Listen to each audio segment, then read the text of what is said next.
everyone. Welcome back to another episode of Fudd Around and Find Out. I'm here with my girl, Ashanti. Ashanti, what's up? Hey, it is now spooky season. So this episode dropping on Halloween. And so I've just brought a little spook to the pod. I love it. And for those who don't celebrate, Hallelujah night. So that's what I'm rocking. What you got on? Well, I forgot my spooky ears, but I do have my Good Wipes crew neck on. So shout out Good Wipes. Okay, fire. Wait, I can't see you. Let me see. Yes, represent. Yeah. Sweet cheek society is what it says. I love it. Tell Good Wife send you some more stuff.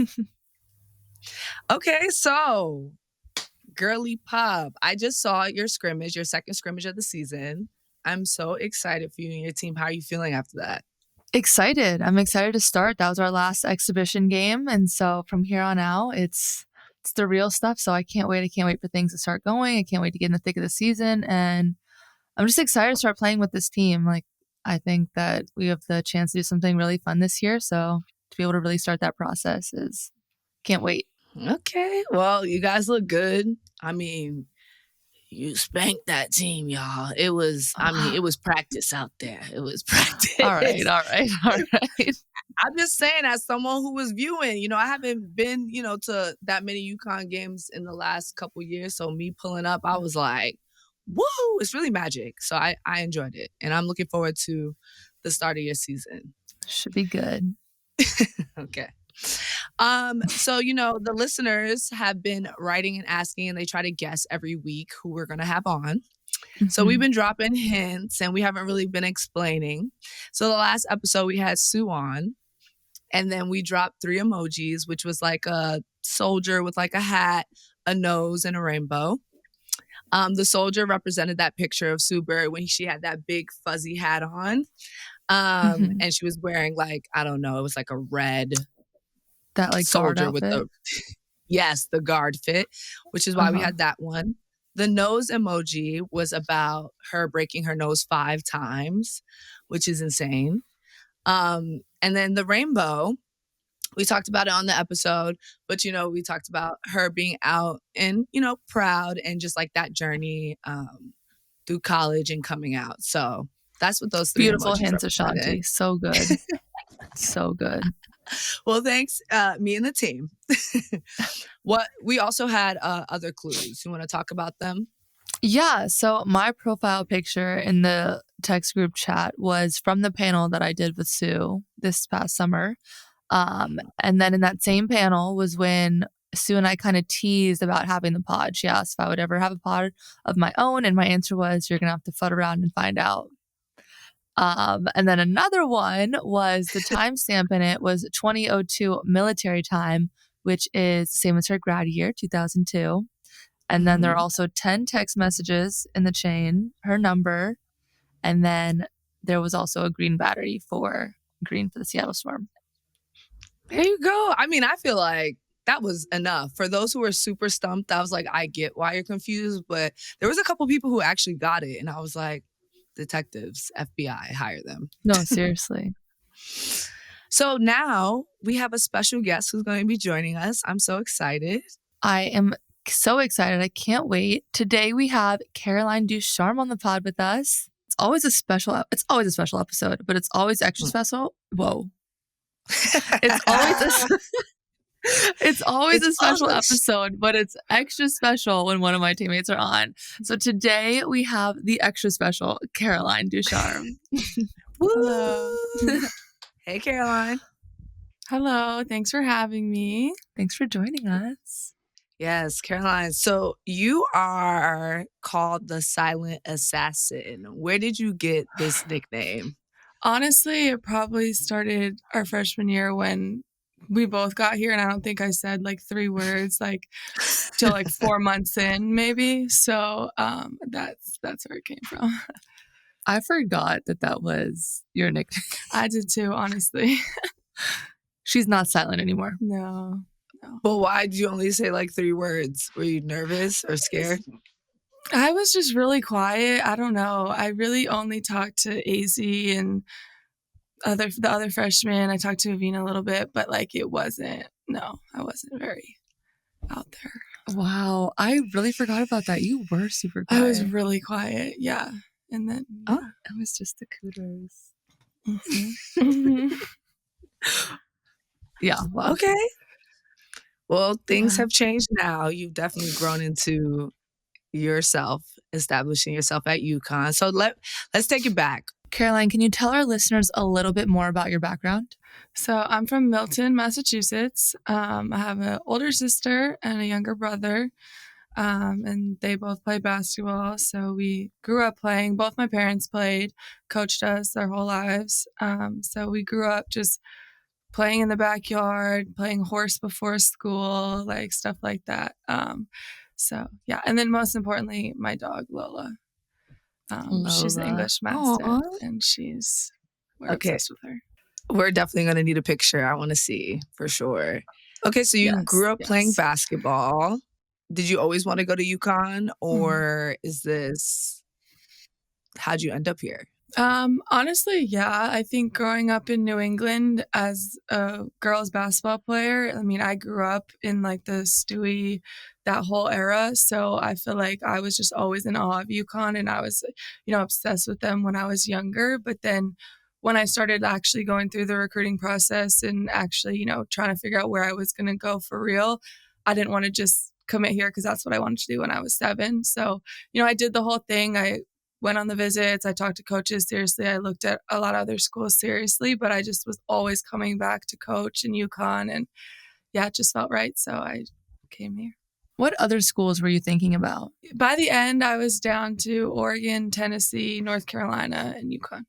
I can't imagine you anywhere else. No, me That's neither. So I weird. think about that too. I'm like, I can't imagine if I had gone anywhere else. Why'd you pick UConn? What set UConn apart? I think just the culture here. Obviously, coach, there's nobody like him. So I think just I wanted to play with and against the best, and I wanted to be challenged every day.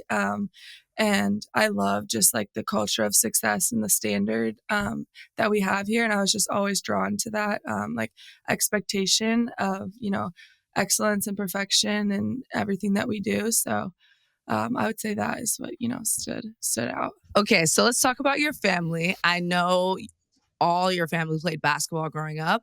I had the opportunity to, chat a little bit with your sister. She shared some funny stories about you.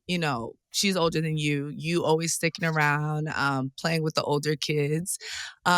She did share one story about your, determination when it comes to playing and wanting to play with the older kids. Do you want to share that story? I don't know what story she's talking about. It was one where you got pretty sick and you were like, I guess, throwing up in the hotel. And then I guess your older sister team. Okay, yeah, go ahead. Let's tell it from your words. Yeah, I must have been, I think she was in 6th grade. So I was in 4th grade, I think.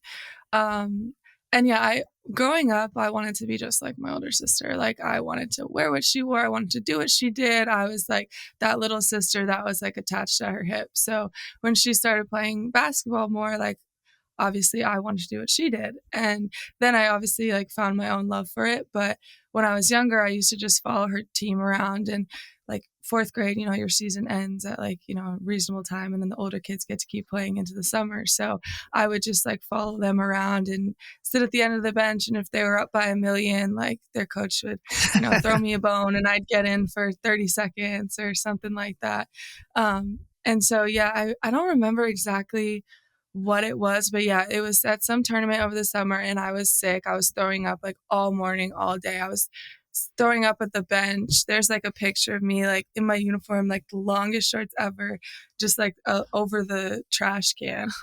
And my coach was like, my dad was the coach, and then the other coach was like a good, really close friend of ours, and he was like, like we're up by a lot, like this might be the only time she gets to go in. And my dad was kind of like, no, it's okay. And I was like, no, I want to go in, and I was throwing up everywhere, but I got my 30 seconds of fame and then went back to the trash can. I It's usually mean, the same person. Yeah, it sounds like me now, honestly. I was really gonna say, like, super resilient. Even now, playing at UConn. I want to know, Azzi, what it was like your freshman, sophomore year playing with Caroline. You know what's crazy is that Long time Caroline ago. is actually one of my longest friends. Mm. I mean, obviously besides like the people I literally grew up with, but given that we're not from the same area, I think as soon as we met, we became friends, which was 7th grade. Yeah, Blue Star. We met at Blue Star in 7th grade, and she was like the first person I met in my class that played basketball and was high level, had the same mindset, and we just clicked. We were best friends since. I was pretty immediate. So yeah, I just want to put that like my longest friend. I know. 7th grade. 7th grade to now. And because there wasn't a lot of people in our grade at the camp. It was only like a couple of us. Wait, did I just math that correctly? 7th grade, 8th, 9th, 10th, 11th, 12th. Not using your fingers to count. Senior. This is our 5th year. Yeah, 10 years. That's 10 years. Oh my gosh. That's crazy. We're going on 10 years. So we were like 14 when we met. That's nuts. So how'd you feel like freshman year, her committing to UConn with you? What was that like? Well, Caroline was the first in our class to commit. So she was kind of recruiting me, not kind of, she was recruiting me to go to school with her. And that she was part of the reason why I came. I mean, I came for the same reason she did, the coaches, the standard here, wanting to play with and against the best every day, being coached by the best, but then having that extra incentive of being able to play with your best friends. Like not many people go in to a college either with someone or knowing someone already there. So that was an extra just bonus of getting to play with two of your best friends. And it's been a little different than what I imagined when I committed, but that has still been really special. I mean, going through everything we've done or we've been through, being able to have each other by our sides through it has definitely made it a lot, not easier, but just being able to handle it has been easier. Having people that you love and know love you and have your back. Mm-hmm. Absolutely. And all of us know what it's like to come back from injury. Caroline, can you tell us a little bit of like how that started? I know that you've gone through quite a bit when it comes to like head injuries and things like that. Yeah, so I was gonna say even like knees and shoulders. I was gonna say, and yeah. I was she was there. ACL. Yeah, Azzi was there when I tore my ACL in Wow. My freshman year. I think ninth grade. 9th grade at Boo Williams. And I literally remember she was on the opposite baseline. Yes, on the baseline. And then I went, in the little like tournament trainers. And it was just me and Azzi because I don't think my parents had come over yet. Like they were still trying to find the way. And I was like, oh my gosh. And Azzi was right there with me. And and then ended up wow, through it all. Yeah. And then fast forward 10 years later, still there. No. With my injuries, I had a bunch of concussions that led to head injuries and TBIs and all that. But I'm feeling good now. I'm getting there. It's obviously a process. Concussions are really scary. I think they're very under talked about in sports, especially at a young age. I think you hear about them so much with football and, hockey and stuff like that, but you don't necessarily think that it's going to affect your life so much like as a basketball player. I don't know. I was never really that educated on concussions. And I never thought it would take over my life like it has. But I would say I'm trending up. So I'm feeling good. Come on. It's obviously, it's, it takes a while, but I'm feeling good. So this is the best I've felt in years. So she looks amazing too. Okay. I was going to say perfect timing, but for those who don't know, like what the concussion process or rehab looks like, could you walk us through that? Yeah, so mine, it kind of changed at the more that I got of them. But at the beginning, how many it's did really you have? hard. I don't honestly know the exact number, but a lot. I would say a lot. Like over 3, over 5. The number's not important. Yeah, it's but yeah, at first, it's hard because obviously as an athlete, especially I had gone through other surgeries and other injuries where, when you're frustrated and as Azzi knows, like you just do rehab and you just constantly do rehab and it kind of helps ease your mind that like you are getting back. But with concussions, you can't really do that so much. It's so much about rest and not doing too much and letting your brain heal. And so at first it was a lot of that stuff, which was really frustrating because, obviously as someone who wants to be out there, you don't feel like you're doing much, but it is helping. And then kind of the more I got, and the more symptoms I had, the more they kept piling up, becoming a TBI, I kind of needed to do something different. And that's when I went down to Florida to Aviv, which is the brain rehabilitation center. And that's where I got like real rehab, real work. And that's honestly when I started to see a difference in my recovery. Okay, amazing. Thanks for talking about this, Caroline. I know that's tough. Yeah, like no, of course. Even talking about, I've torn my ACL, even talking about that when I was playing is kind of like, people don't get it. It makes you want to quit. And you just have to decide that you got to push through. So I can't imagine having multiple concussions, because one thing is like, okay, your knee, it can heal. You'll be able to walk. You'll be fine. Right. Your brain is like a whole different ball game. So yeah, no, that's the scariest part. Yeah. So, Carol, I've noticed in practice that you look a lot more confident and just sure of yourself. Like you really look like you're getting back to your old self, like cutting, being in the paint, not worrying about things, being able to just play more free. But I'm curious, is that how you feel as well? Is that also what's going through your head? Yeah, I definitely think that I'm thinking about it less. I think when I came back last year, you could tell I was kind of like 3-point lining out. Like I wasn't really trying to go in there. And I think that was just kind of just to get like my feet under me. And now I feel like I'm trying to actually, play. I don't want to just like be out there. I want to actually, make an impact. So I think, yeah, like I've definitely felt more comfortable with it. It's definitely still a process. Sometimes I find myself like still flinching or stuff like that. But I do feel like I've, come a long way with it. How do you think you've kind of made that progression? Because I feel like even very, very different, like not trying to compare knees and heads, knees and brains, but I feel like it's something that everyone goes through is like that fear of re-injuring yourself, re-getting hit. Yeah. But I feel like in your case, it's just like a little bit scarier. So how do you get over that? Because it's like the fear is always there. It's always a possibility, but you can't think about it. And then when you try not to think about it, you're thinking about it. Yeah. I think honestly, like this summer, having got like bumped or like little hits and I was okay. Like, the first few times, like whenever I get hit, everyone's like, are you okay? Are you okay? And for a second, I'm like, oh shoot, like, am I okay? And then I'm good. So then I was able to like keep going. And, for a while I was used to like getting little bumps and that would set me back for weeks. So I think, yeah, just getting those little hits or like, having contact, being like, oh wait, I'm actually good. Like I'm healed. I think that's helped my confidence. Obviously I do still think about it. But no, yeah, I think that's definitely been what's helped me. So now that you're back on the court and you're feeling more confident, I see that you wear a headband often. Why do you do that? It's just like for a little added protection. I don't know how much it really does, but just think if I get hit in that area, it kind of helps me to, have a little, that's kind of usually where I would get hit is like along the front or like on the sides.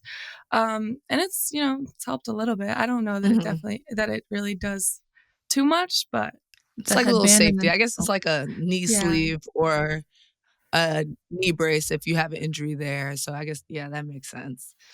Okay, ladies. Yeah. Well, you guys are coming off a national championship. And I know there was recently a ring ceremony and you guys were the older group who helped design the ring. What went into designing those rings? Honestly, a lot more than I was expecting. I kind of thought that they were just going to kind of do it and then get our approval. I didn't know that we were going to have that much say in it. So that was kind of fun. It was. Yeah, I was not expecting all of the Yeah, all the small little details. things. Yeah, all the little things that they There's like the had. shape of the little diamonds, the shape of the ring. What do you want? Do you want the top to come off? What do you want it to say here, here, here, and here? Do you want there to be a trophy? Do you Where want they there put to be our a net? numbers. Like, It was just so many details that I yeah. didn't even think about. But it was really cool. I was happy that we were able to do that. It was came special. out really good. It looks incredible. Really We did. We did. No, yeah.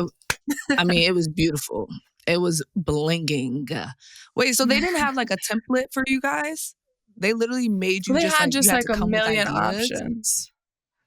Oh, okay. They just You had a to million choose. options of stuff. Yeah. There's a bunch of options, but you could mix and match any of the different options. So like every detail and every piece of writing and design, there was like 5 options for that. Yeah. Okay. Well, y'all did y'all big one because it was amazing. It was beautiful. All right. You guys are also going into your final year at UConn. You guys, how does it feel having to step up and be leaders, or like has your role changed from last year? I think it is kind of crazy that we're 5th years. I feel like in some ways, I feel like we just got here.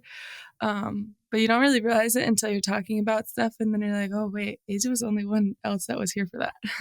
And it's like just us. But yeah, for me, I think my role has changed just because I didn't play for the majority of last year. So I was like a little bit removed from stuff that was like going on in practice and on the court. But I do think that it's helped me this year because I feel like last year and the year before that was like my only impact. So I made a concerted effort to be like super involved off the court. So I think it's helped me this year to, still have that and then also be playing. But yeah, Caroline is that teammate that anyone and everyone goes to whenever they're sad, happy, upset, need something. Truthfully, I don't know how she does it because that is a draining job. There's 15 of us. So it's 14 other people on this team that you basically take care of. So to have that energy and always be there for everyone always impresses me. But she is like when she says that her role the last few years, like she's really tried to embrace like being there for everyone off the court. Not only does she embrace it,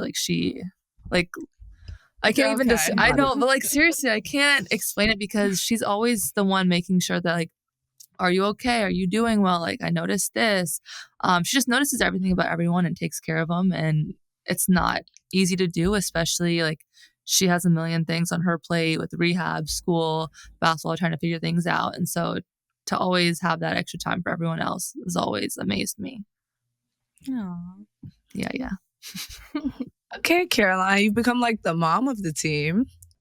Is that different for you being a middle child? Really yeah, actually, kind of. Because, yeah, I feel like as a child, like as a kid, my sister was I always say like when I'm with her, like I just want to have like empty head and just like follow her around. Aww. And I really do that with her.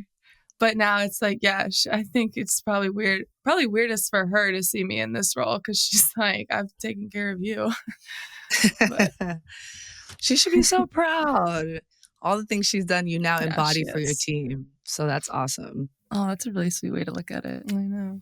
Okay, Carol. So being from Boston and playing at a high level, you've gotten the chance to play with a bunch of other professional and collegiate basketball players. What's that been like, being able to play with people like Veronica Burton, Taylor Soule, Janae Crooms, and others? Yeah, I think basketball in Boston is very underrated. I think that we don't really get a lot of like the high level, high profile athletes coming out of Boston. But I think during COVID, I mean, all these people like I grew up playing with when I was younger. But then during COVID, when everything was shut down, is when we kind of made a concerted effort to, be able to come together, and we couldn't travel, we couldn't go anywhere else. So we would every morning at like 6, we'd play pickup, literally every day. And it was just really fun to be able to, have those, everyone went to different schools and different, areas, but to be able to come together and play. And, most of us hadn't played together since we were like, 10. So especially for me, because they were all older than me. So to be able to push each other during COVID and be able to, have that environment and community, I think really helped. And it's continued on after the quarantine was over. That's super cool. Do you still talk to a lot of them? Yeah, most of them. Yeah. That's amazing. Okay, so I kind of have like a little pivot. When I have a question. When did you decide like you wanted to play basketball? Because your sister tells a story that you were into musical theater at first. So when did you I was make the that change Rose. over? I was the Rose in Beauty and the Beast. It was a very huge role, and I took it very seriously. Wait, when was this? How old were you? I have a picture somewhere. I think I was in like 2nd grade. I was little, like I was a little rat at this time. And I was I need a video. I definitely have a picture. I'll Absolutely. find a picture. But yeah, I had like a little like tutu, and like it was like a little like ballerina thing, and I had like the petals, and like No way. the rose is dying, so I had like the petals falling. It was a You had really dance intense moves. role. Ooh, Yeah. can you reenact You it had for us? dance Show us what moves? you Not had to do, really. I just girl. like went like this. Like the petals were Ooh, falling, so I just like went like that. you better Yeah. work, girl. But it was a crucial role. I mean, you can't have Yeah. Beauty and the Beast without the Rose. Absolutely So, not. yeah. So it was my main role. But then I think everyone was happy when I kind of pivoted to basketball. I still played basketball while I was doing the Rose. But yeah, then I kind of left that in the back. Okay. Now I don't sing or dance or anything. I think we need to bring your performing back. No, I think it's good back there. Good in the past. I definitely need a video though. No, my mom definitely has a video. Okay, good. Yeah. Please, we need videos and pictures. Absolutely. Okay, Carol, let's talk about school. A lot of people don't know what your major is. What are you majoring in?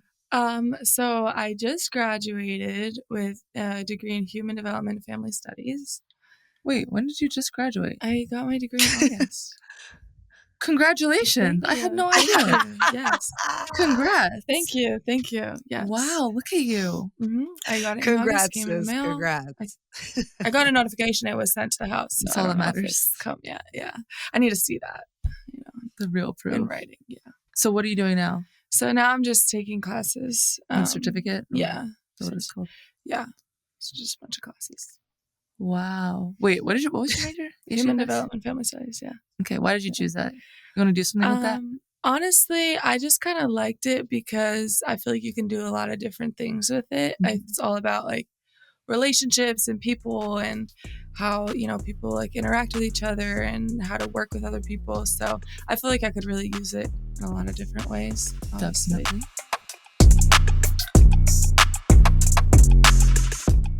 Now it's time for our What the Fudd of the Week. Our What the Fudd of the Week is something that happened this week that made you say, what the Fudd? Caroline, what's yours? My What the Fudd of the Week was the reunion that we had with Paige and Aubrey, seeing them back on campus and playing with them again. That's a good one. Yeah, I saw Paige's Instagram, and some other people were posting basically saying they got to play against you guys. And I don't know. She said she was putting y'all through the ringer. So, you know what? That's my What the Fudd of the Week. I'm changing my What the Fudd. Is it you actually? know what? We can just cut it. I'm changing my What the Fudd to that. No. Wait, no, you can have two. That's a good You can have change. two. You can have two, Azzi. Okay, I'm having two, but that's one of them. She went out of her Okay. way to tag me as lay her. I have something for her. Tell You her better to drop. Paige, if you're listening to this, come back to practice, please. Ooh. Go ahead. Drop Anyways, the clip. yeah, we're not gonna expose her though. We're gonna be Okay, classy about it. We're gonna be Very classy. classy. Classy. That's how we are at Okay. UConn, classy. What's your other? Anyways, my other What the Fudd is that we had an exhibition game this past weekend, and Ashanti was there. And after Was our I? games, we get these little mini UConn basketballs that we get to throw out to fans. And so I threw one to where my mom and Ashanti were standing. It hit my mom's back, and Ashanti was like, "Why are they throwing little oranges at people? Like, why are they throwing clementines at people?" I just want to Hello? say, Yeah. that was AI. In the year of 2025, that was not me. That wasn't you. So. I Okay. believe it. I Because was why would we be confused. throwing oranges? No, yeah. I was It's a like, why are you basketball throwing game. them? And also, I wanted one. I was like, I take some vitamin C after the game. Why not? It was cold. Like, I'm kind of hungry. I could use some vitamin C. Actually, was starving, so that's probably why my mind went to that. Okay, that's food. hilarious. Just big. That was a good one. Azzi, top tier with the Fudds this week. You too, Caroline. Our next game is who's more likely to. So we're going to throw out scenarios, and you guys tell us who's more likely to do it. Y'all ready? Okay. Ready. Yeah. Okay, first one. Who's more likely to dress up for Halloween? Me. Easy. I am dressing up this year, though. Yes, we're all dressing up this year, but Caroline hates Halloween. I just don't really like It's okay. it. But I will do it for them. I'll do it for them. I've dressed up every year. I just haven't been the most enthusiastic about it. You're like the most I know. I've been very basic. She's a bunny. She's basic. I was basic. Listen, some people... No, this year I'm not basic. You're going to like mine this year. I don't even dress think up. I told you what it is. You know, growing up, we had Hallelujah night. Not everybody had the ability to dress up for Halloween. Okay, next one. Who's more likely to take longer to respond to text? You look, you take a long time too. I do take a long time too, but you take even longer. I'm you pointing take at even Izzy. longer. I'm getting better. She is. She's getting better. Maybe Who's not. more likely to be louder in practice? Caroline. I'm getting better. I'm gonna take that one, but you're also getting better. Okay, definitely That's Caroline. fair. That's fair. I believe that one. Who's the better cook? Oh, it's me. Yeah. Okay. For sure. Be little Chef Boyardee. What you be cooking? Caroline knows her limits though. Like she knows what she can. I stick to what I'm good at. I make good guac. Yes, you do. Mm-hmm. And cat food. Everyone has And it. cat food. Yeah, I'm really good at cat food. That's crazy. Okay, who's the better driver? Me, not her. Also easy. Not me. I think it's the Boston in her, you know? Yeah, it definitely is. Right. It's okay. I get us from point A to point B. We've never alive, crashed. and that's all that matters. Exactly. Did you die though? Who gets yelled at practice more? Caroline. Also me. The people's Not the people's princess. princess. Just not. It could never be the princess. But I'll take it. It's okay. Ooh, okay. I think this is pretty good. Who's better at other sports? No, definitely not me. I don't know if I've ever seen you play another sport, but I just feel like it would be you. I feel like it wouldn't be you. I'm sorry. Yeah, no, it's definitely not me. Not her saying, not "Oh, I kidding. feel like it would be me." She's like, "I feel like it wouldn't be you." Yeah. Okay. No, it's not me. Who's better at giving gifts? Caroline. I'm gonna take that one. Yes, Caroline. She is so thoughtful. Like I said, the But team AZ mom. is good. AZ is good. When you put your mind to it, you're good at gifts. Yeah, but it's like not that it's more natural for you, but like Yeah. you just do it so often. Like you're just very thoughtful. Not that I'm not, but Thank it's you so like much. you notice when someone's, Aw. having a bad day and you're like, professional gift basket maker right here. I do like a gift basket. I love that. I do like a gift basket. But when you do gift, they're very good. You just don't gift as often. But you are very thoughtful with like your little Christmas things and your little treats. Yeah. She's more of like a baker and like the food. Yeah. I don't bake. That sounds good. Last two. Who's more likely to start a business after basketball? Probably you. Start a business? I don't know what I Mm-hmm. would be interested Yeah, in. I don't know. I don't know. Maybe we could co-start a business. Yeah, let's start a business Yeah, together. We could co-start a business. I would love to see that. All right, you guys, last one. Who's more likely to get in a fight during a game? Neither of us. I was gonna say, I don't know about either of us. doing Yeah, I don't that. think either of us. We're more of Okay. a calm the other person down, whoever's getting rowdy. Yeah, like we're the level-headed, We're the cool, calm, let's go to the collected. huddle. Caroline, thank you so much for joining us today. It was such a pleasure to get to know you better and chat with you this morning. Thank you so much for having me. It was my pleasure. And listeners, thank you guys so much for tuning in. Don't forget to rate, review, and subscribe to Fudd Around and Find Out wherever you get your podcasts. We'll see you guys next week.